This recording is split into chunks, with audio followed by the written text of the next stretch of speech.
Notte Bianca hija lejla mfittxija minn ħafna ta' kull sena fil-Belt Valletta u twassal ritratt ta' tiżwieqa kulturali li ħaddam pajjiżna.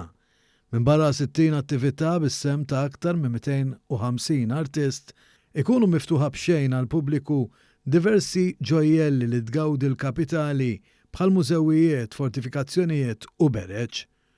Waqt it-tnedija l-Ministru għall-Wirt Nazzjonali l-Arti u l-Gvern Lokali Owen Bonici ħabbar li l-edizzjoni ta' din is-sena tan-Notte Bianca se tkun qed issir is-Sibt 7 ta' Ottubru.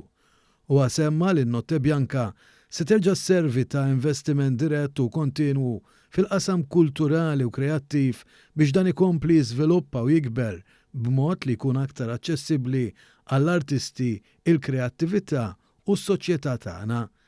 Dwar dan il-Ministru spjegalna kif il-Gvern huwa impenjat li jkompli jinvesti fil-kultura. Illum hija ġurnata sabiħa li xedin ħabbru avveniment ieħor li fih innifsu huwa investiment ulterjuri fl-artisti tagħna. Nieħu gost nara numri kbar ta' artisti iktar minn 250 li se jieħdu sehem u dawn kollha se nkunu qegħdin nimpoġġulhom it-talent tagħhom b'mod li jkun jidher mal-poplu Malti u xi turisti li jżuruna. Waqt il-konferenza tal-aħbarijiet biswit il-Kunsill Lokali tal-Belt Valletta, il-Kap Eżekuttiv ta' Festivals Malta, Franza Ġus, għalli l-kapitali tagħna se tkun qed tinbidel festa ta' kuluri fejn jispikkaw l-arti u l-kultura u tkellem dwar id-diversi kollaborazzjonijiet li l-Aġenzija għandha ma' entitajiet statali, NGOs u għaqdiet oħrajn li kollha se jkunu qed jagħtu il-kontribut tagħhom permezz ta' produzzjonijiet oriġinali b'temi soċjali u oħrajn informattivi.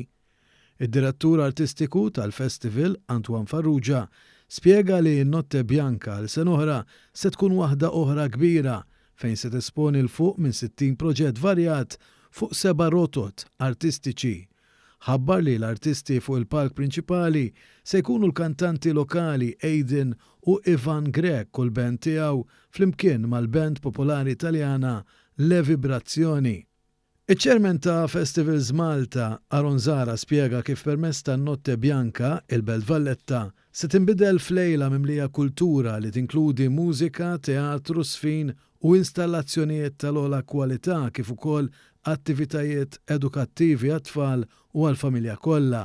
Zara kompla jispjega li din is-sena Festivals Malta fuq is-sit elettroniku tagħha se tinkludi mappa interattiva biex tkun aktar faċli għal kull min se jattendi biex iżur il-postijiet u l-avvenimenti l-aktar li interessawh.